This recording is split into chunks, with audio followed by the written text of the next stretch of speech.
Hello दोस्तों, कैसे हैं आप सब लोग। उम्मीद करता हूं काफी अच्छे होंगे। तो दोस्तों, क्रॉन ऑफ लाइफ साइंसेज का आईपीओ, उसका अलॉटमेंट स्टेटस वगैरह आ चुका है के फिनटेक की वेबसाइट पर। इसका अपडेट मैंने आपको कल टेलीग्राम चैनल व्हाट्सएप चैनल पर दे दिया था। अगर ज्वाइन नहीं किया अभी तक व्हाट्सएप चैनल टेलीग्राम चैनल की लिंक डिस्क्रिप्शन के अंदर है, ज्वाइन कर लीजिए ताकि छोटा मोटा अपडेट हाथों हाथ मिलता रहे। ठीक है, अब अलॉटमेंट तो आ गया है, अब बारी है लिस्टिंग की। तो लिस्टिंग डे पर हमारी स्ट्रैटेजी क्या होनी चाहिए, मतलब इसको लॉन्ग टर्म के लिए होल्ड करना चाहिए या लिस्टिंग गेन्स लेकर एग्जिट हो जाना चाहिए, वो हम जानेंगे इस वीडियो के अंदर। उसके अलावा एक अपकमिंग आईपीओ बजाज फाइनेंस की सब्सिडरी कंपनी कहें या बजाज फाइनेंस की आर्म कहें, बजाज हाउसिंग फाइनेंस, इसका आईपीओ को लेकर अप्रूवल मिल गया। जो भी इनकी बोर्ड की मीटिंग हुई थी, भाई ये जो कंपनी है उनकी मीटिंग हुई थी, उसके अंदर ये आईपीओ लेके आने वाले हैं, मतलब ऐसा इन्होंने तय कर लिया है। तो इसके बारे में जानकारी लेंगे। उसके अलावा इक्सिगो आईपीओ जो कि 10 जून को ओपन होने वाला है, तो इसका लेटेस्ट अपडेट भी जानेंगे इस वीडियो के अंदर। उससे पहले दोस्तों, जो मार्केट है, मार्केट के अंदर जबरदस्त गिरावट हमें देखने को मिली थी 4 जून को। उसके बाद से क्या है कि लोगों के पोर्टफोलियो काफी ज्यादा डाउन चले गए थे। अब क्या है कि मार्केट में पिछले 2-3 दिन से बढ़िया वापस रिकवरी देखने को मिल रही है। उसका रीजन ये है कि अभी जो सरकार है, मोदी गवर्नमेंट थी, अब वो वापस बनने जा रही है। मतलब अब लोगों को लग रहा है, जो भी इन्वेस्टर्स हैं उनको लग रहा है कि भाई स्टेबल गवर्नमेंट वापस बनेगी, जो पहले की सरकार थी वही वापस रिपीट होगी।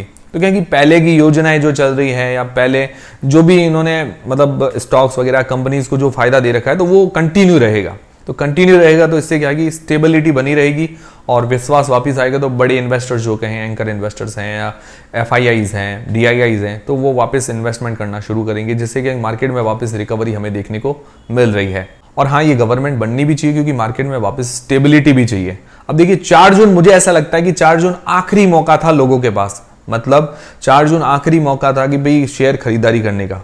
भाई मार्केट इतना ज्यादा डाउन चला गया था। हालांकि 4 जून में इतना गिरावट आती तब हर कोई लोग इतना नहीं सोच पाते हैं।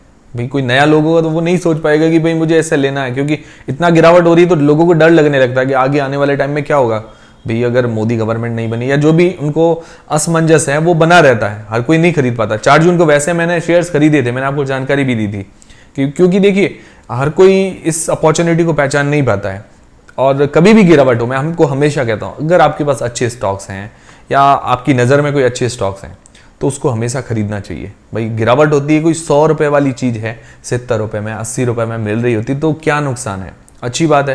मैं तो आपको हमेशा कहता हूं कि भाई जब भी गिरावट हो तो खरीदारी का एक नया मौका आता है, मैंने आपको हमेशा कहा है। और 4 जून को भी मैंने आपको अपडेट किया था कि भाई गिरावट हुई है तो मैंने खरीदारी की। हालांकि किसी को ये नहीं पता था कि भाई 4 जून को गिरावट होगी, क्योंकि भाई सब एनडीए जो बीजेपी की जो सीट्स हैं उसका ज्यादा ही उम्मीद कर रही थी कि भाई अच्छी सीट्स आ सकती है 350 से लेकर 370 के बीच में। पर एकदम से रिजल्ट जो है एकदम शॉकिंग देखने को मिले, अनएक्सपेक्टेड रिजल्ट देखने को मिले, इस कारण जो है गिरावट देखने को मिली। और अभी क्या है कि वापस सरकार जो है बनने जा रही है, स्टेबिलिटी आ रही है। भाई नीतीश कुमार की तरफ से, चंद्रबाबू नायडू की तरफ से भी वापस उनको सहयोग मिल गया है कि भाई वो सरकार बनाएंगे और प्रधानमंत्री नरेंद्र मोदी वापस आएंगे, तीसरी बार प्रधानमंत्री बनने वाले हैं। तो मुझे लगता है काफी अच्छी बात है। उसके अलावा जो निर्दलीय कुछ छोटे मोटे दल हैं वो भी अब एनडीए के अंदर शामिल हो गए हैं, तो मुझे लगता है सीट्स जो है और बढ़ जाएगी, और बढ़ेगी तो स्टेबिलिटी और ज्यादा आ जाएगी। स्टेबिलिटी और आएगी तो क्या है कि इससे क्या है कि इन्वेस्टर्स को विश्वास जगेगा। और जब भी देखिए वापस गवर्नमेंट रिपीट होती है तो क्या होती है कि जो पुरानी नीतियां होती है, पुराने जो भी मतलब उन्होंने किसी कंपनी को लेकर कोई योजनाएं बनाई होती है, तो वो क्या है कि स्टेबल रहती है, लगातार चलती रहती है। तो लोग को क्या है वापस विश्वास जगता है, वापस इन्वेस्टमेंट आता है। तो ये अच्छी भी बात है कि भाई ऐसा होना चाहिए। कोई भी गवर्नमेंट है अगर उसको लेके बैठे हैं तो वो कंटिन्यू चलनी चाहिए 2 बार 3 बार। इससे क्या होता है कि भाई कंटिन्यू डेवलपमेंट भी अच्छा होता है, और बाकी जो भी ये किसी कंपनी, पर्टिकुलर कंपनी को लेकर जो भी उन्होंने फंडिंग दी होती है, कुछ भी दिया होता है, तो वो कंटिन्यू रहती है, कंटिन्यू रहेगी। तो क्या है कि स्टेबिलिटी भी मार्केट में बनी रहेगी। और मुझे लगता है अभी गवर्नमेंट बनेगी, भाई अभी शपथ वगैरह होगी, उसके बाद और अच्छी तेजी देखने को मिल सकती है, और ये कंटिन्यू रहनी भी चाहिए। और मेरा पोर्टफोलियो जो डाउन हुआ था करीबन भाई 3 जून के आसपास जो मेरा प्रॉफिट था, मैंने और इन्वेस्टमेंट किया था, 3 जून के आसपास भी इन्वेस्टमेंट किया था और 4 जून को भी मैंने इन्वेस्टमेंट किया था। ठीक है, तो उस टाइम तो मेरा क्या है कि पोर्टफोलियो एकदम बैलेंस पड़ा था भाई, 42 से लेकर 45% तक का प्रॉफिट था मेरा 3 जून के आसपास। बट क्या है कि जब वापस 4 जून को गिरावट हुई तो मेरा पोर्टफोलियो एकदम से करीब 15-16% के आसपास प्रॉफिट आ गया। मतलब एकदम से बहुत जबरदस्त गिरावट देखने को मिली मेरे पोर्टफोलियो के अंदर। और आज धीरे धीरे करके अब संभला है 2-3 दिन के अंदर, तो मेरा जो प्रॉफिट है वापस 32% के आसपास आया। पोर्टफोलियो का प्रॉफिट बता रहा हूं। आपके कितने % वापस रिकवरी देखने को मिली है, कितना डाउन हुआ था, वो मुझे कमेंट करके जरूर बताएगा। और आज सारे शेयर्स के अंदर अदानी के स्टॉक्स गए, डिफेंस स्टॉक्स गए, पीएसयू स्टॉक्स गए, बैंक के स्टॉक्स गए हैं, आईटी स्टॉक्स, मतलब सब में बढ़िया थोड़ी थोड़ी करके तेजी देखने को मिल रही है। ये अच्छी बात है, रिकवरी हो रही है मार्केट के अंदर। फिर दोस्तों बात करें बजाज हाउसिंग फाइनेंस के आईपीओ के बारे में, तो मार्च के अंदर इसकी न्यूज आई थी कि भाई ये आईपीओ ला सकते हैं Bajaj housing finance. Bajaj finance की ही कंपनी है बजाज हाउसिंग फाइनेंस, ये आईपीओ ला सकते हैं, बट कुछ कंफर्मेशन नहीं आई थी। बट अभी मीटिंग हुई है बजाज फाइनेंस या बजाज हाउसिंग फाइनेंस जो कंपनी है, उनके बोर्ड्स के मेंबर्स हैं, उनकी मीटिंग हुई है। उसके बाद उन्होंने आईपीओ का अप्रूवल दे दिया है कि भाई वो आईपीओ लेकर आएंगे। अभी आईपीओ लेकर आएंगे, उन्होंने अप्रूवल दिया। सेबी के पास जो ड्राफ्ट पेपर है अब वो फाइल करेंगे। अभी तक सेबी के पास कोई भी ड्राफ्ट पेपर वगैरह फाइल नहीं किए। कंपनी की तरफ से भाई अप्रूव हो गया है कि हम ऐसा आईपीओ लेके आने वाले हैं, उनकी जो प्लानिंग है वो तय हो गई है। तो ये 4000 करोड़ रुपए का फ्रेश इश्यू का आईपीओ लेके आ सकते हैं। उसके अलावा ओएफएस अलग से होगा। ओएफएस हो सकता है 3000 करोड़ रुपए के आसपास हो, मतलब मेरा ऐसा अंदाजा है, ये फिक्स चीजें नहीं है। जो भी मार्केट में न्यूज है मैं आपको बता रहा हूँ, ठीक है। तो 4000 करोड़ रुपए का फ्रेश इश्यू हो सकता है और 3000 करोड़ रुपए का हो सकता है ओएफएस हो। तो ये one of the biggest IPO हो सकता है, वन ऑफ द बिगेस्ट, मतलब जो बड़े बड़े आईपीओ हैं उनमें से इसका भी एक अच्छा नंबर हो सकता है। One of the biggest IPO को आप कह सकते हैं। और ये आईपीओ हो सकता है, मतलब ऐसा अंदाजा है, हो सकता है 2025 के अंदर आए। अभी मुझे लगता है इसमें टाइम लगेगा। जो आईपीओ का प्रोसेस होता है, ड्राफ्ट पेपर फाइल करते हैं, फिर क्या कि सेबी मंजूरी देती है और सारा उनको तैयारी करनी पड़ती है, उसमें थोड़ा टाइम लग जाता है। और अभी देखिए जून तो आ गया है, 6 महीने तो हो गए हैं। अभी ये ड्राफ्ट पेपर वगैरह फाइल करेंगे, उसके बाद मंजूरी आएगी, तो सारी चीज़ों में थोड़ा थोड़ा मुझे लगता है वक्त लगने वाला है। तो 2025 के आसपास ये आईपीओ आप देख सकते हैं। अभी 2024 चल रहा है, तो 2025 के आसपास ये आईपीओ आप देख सकते हैं। और ये बजाज ग्रुप का काफी साल बाद कोई बड़ा आईपीओ आएगा, मतलब बजाज ग्रुप का इतने साल से अभी कोई आईपीओ हमें देखने को नहीं मिला है, और आएगा तो काफी अच्छी बात है। और बजाज भी काफी जानी मानी कंपनी है और हो सकता है इसकी डिमांड भी अच्छी रहे। बजाज फाइनेंस का शेयर तो आप देख सकते हैं कितना इसने बम्पर रिटर्न बना के दिया है लोगों को, मतलब बम्पर कंपनी है, बढ़िया रिटर्न बना के दिया, मल्टी बैगर स्टॉक है। और इसके ऊपर और भी कोई जानकारी आएगी तो मैं आपको जानकारी शेयर कर दूंगा। हमारे चैनल से जुड़े रहिए, इसीलिए आपको अपडेट वगैरह मिलता रहेगा। बेल आइकन पर दबा के रख लीजिए, टेलीग्राम चैनल को ज्वाइन करके रख लीजिए। फिर दोस्तों बात करें इक्सिगो आईपीओ की लेटेस्ट ग्रे मार्केट के प्रीमियम के बारे में, उसके अलावा इसकी एंकर लिस्ट के बारे में। एंकर लिस्ट अभी तक अनाउंसमेंट नहीं हुई है, आज हो जाएगी अनाउंसमेंट। मुझे लगता है जब वीडियो में लाइव करूंगा तब तक अनाउंसमेंट हो जानी चाहिए, क्योंकि मंडे को खुलने वाला है, आज फ्राइडे है, फिर सैटरडे संडे छुट्टी आ जाएगी, तो आज मुझे लगता है हो जाएगी अनाउंसमेंट। और मैं अभी तक तो नहीं आई जब तक मैं वीडियो शूट कर रहा हूं, तो मैं क्या है कि अब अगला जो वीडियो होगा उसके अंदर एंकर लिस्ट आपके साथ डिस्कस कर लूंगा कल के वीडियो के अंदर, या जब आएगी तब मैं आपके साथ जरूर डिस्कशन कर लूंगा कि भाई एंकर लिस्ट कैसी आई है। अभी जीएमपी की बात करें तो जीएमपी थोड़ी सी डाउन हुई है, कल 30 रुपए के आसपास थी, आज की तारीख में 20 रुपए के आसपास इसकी जीएमपी बता रही है। 161 शेयर मतलब 161 शेयर्स का लॉट है, तो 3220 3220 रुपए हमें एक लॉट पर आज की तारीख में फायदा देखने को मिल रहा है। परसेंटेज वाइज 22% जैसा ग्रे मार्केट का प्रीमियम बता रहा है। डिमांड अभी इसकी अच्छी बता रही है, ठीक है, बट अभी हमें वेट करना चाहिए एंकर लिस्ट का, और बाकी सब्सक्रिप्शन वगैरह कैसा मिलता है तो उसका हमें वेट कर लेना चाहिए। फिर दोस्तों बात करें क्रॉनऑफ लैब साइंसेज के आईपीओ की लिस्टिंग डे पर स्ट्रैटेजी क्या होनी चाहिए। तो सबसे पहली चीज, इसकी लिस्टिंग जो डेट है वो है 10 जून को। 10 जून को ये शेयर मार्केट के अंदर मंडे को लिस्ट हो जाएगा। 9 बजे मार्केट खुलता है, 10 बजे किसी भी आईपीओ की लिस्टिंग होती है, और 9:15 से लेकर 9:45 तक, मतलब 9:15 से लेकर 9:45 तक प्री मार्केट के अंदर ऑर्डर लगते हैं। जो कोई भी पहले सेल करना चाहता है, पहले बाय करना चाहता है, तो वो प्री मार्केट के अंदर कर सकते हैं। और प्री मार्केट के अंदर ऑर्डर कैसे लगाते हैं, तो सर्च कीजिए IPO pre market order Jayesh Khatri लिखकर आप वीडियो सर्च कीजिए, आपको मिल जाएगा यूट्यूब पर। तो इसकी 10 जून को लिस्टिंग है, और उस दिन मैं आपको अपडेट वगैरह भी कर दूंगा टेलीग्राम चैनल वगैरह पर, इसीलिए टेलीग्राम चैनल वगैरह को ज्वाइन करके रख लीजिए। फिर इसकी अंदाजन लिस्टिंग प्राइस क्या हो सकती है, तो लिस्टिंग जो प्राइस हो सकती है वो है 136 रुपए के अंदर, तो ये हमें अलॉट हुआ 136 रुपीज के अंदर। और जीएमपी जो चल रही है 34 रुपए के आसपास, मतलब आप यूं मान सकते हैं 25 से लेकर 40 के बीच में इसकी जीएमपी लगातार मूव कर रही है।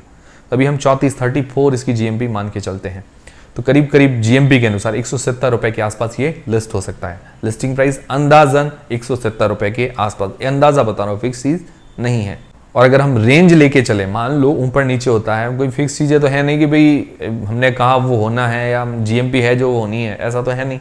मार्केट में डिमांड कम होती है तो 150 रुपए के आसपास भी ये लिस्ट हो सकता है, और मार्केट में डिमांड अगर ज़्यादा होती है तो 180 रुपए के आसपास भी ये लिस्ट हो सकता है।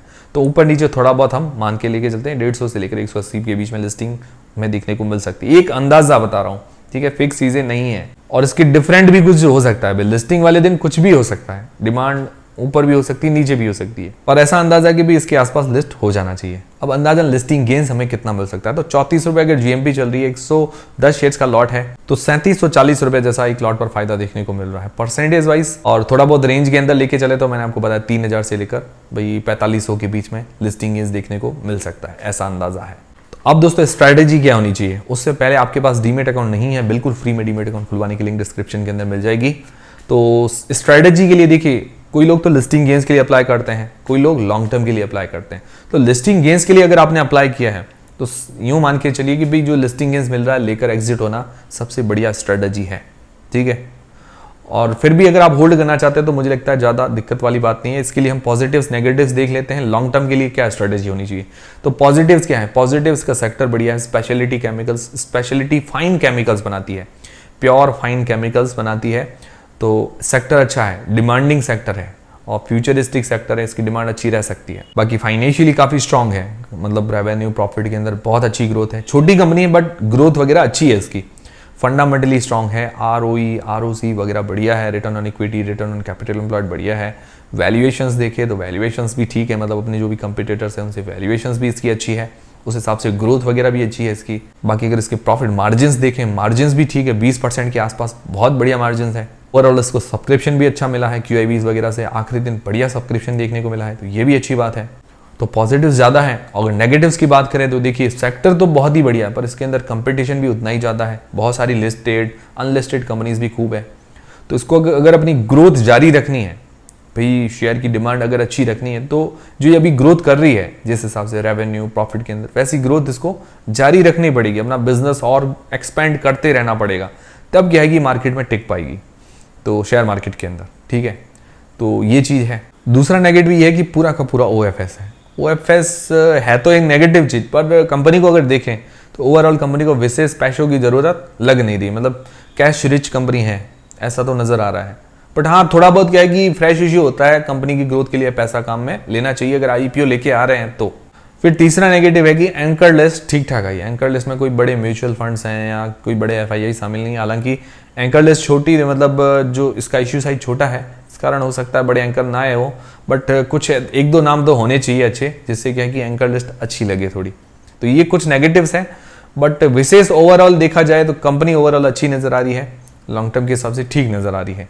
बट देखिए हाँ, एंकर लिस्ट का भी थोड़ा इफेक्ट पड़ता है कि भाई कोई एंकर लिस्ट अच्छे होते हैं तो स्टेबिलिटी रहती है स्टॉक्स के अंदर। तो QIBs वगैरह के अंदर इन्वेस्टमेंट अच्छा है, आप देखते हैं QIBs कितना जारी रखते हैं, लिस्टिंग वाले दिन निकाल देते हैं या कंटिन्यू रखते हैं अपना इन्वेस्टमेंट, वो देखना पड़ेगा। बाकी ओवरऑल ये कंपनी ठीक नजर आ रही है। तो अब आप लोग क्या करेंगे, इसको लॉन्ग टर्म के लिए होल्ड करेंगे या लिस्टिंग गेन्स लेकर एग्जिट हो जाएंगे, मुझे कमेंट करके जरूर बताइएगा। और पर्सनली अगर मैं होता तो मैं कुछ शेयर्स इसके होल्ड कर लेता, भाई 110 शेयर्स है तो मैं कुछ शेयर होल्ड कर लेता, कुछ शेयर मैं सेल कर देता, क्योंकि छोटी कंपनी है तो ज़्यादा मैं भरोसा नहीं करता। बस ठीक है, देखता ग्रोथ अच्छी आ रही है तो ठीक है, ग्रोथ अच्छी नहीं आ रही तो मैं वो भी एग्जिट कर लेता। इस तरह की मेरी स्ट्रेटजी होती है पर्सनली। मैं आपको फॉलो करने को नहीं कह रहा हूँ, जो भी आप डिसीजन बनाएं अपनी रिस्क और अपना एनालिसिस लगा के बनाएं। तो दोस्तों ये थे सारे आज के अपडेट्स। उम्मीद करता हूँ हमारा वीडियो, हमारी जानकारी आपको काफी पसंद आई होगी, हेल्पफुल रही होगी। हेल्पफुल रही है तो वीडियो को लाइक जरूर करें, चैनल को सब्सक्राइब कर लें। मिलते हैं दोस्तों अगली वीडियो के अंदर।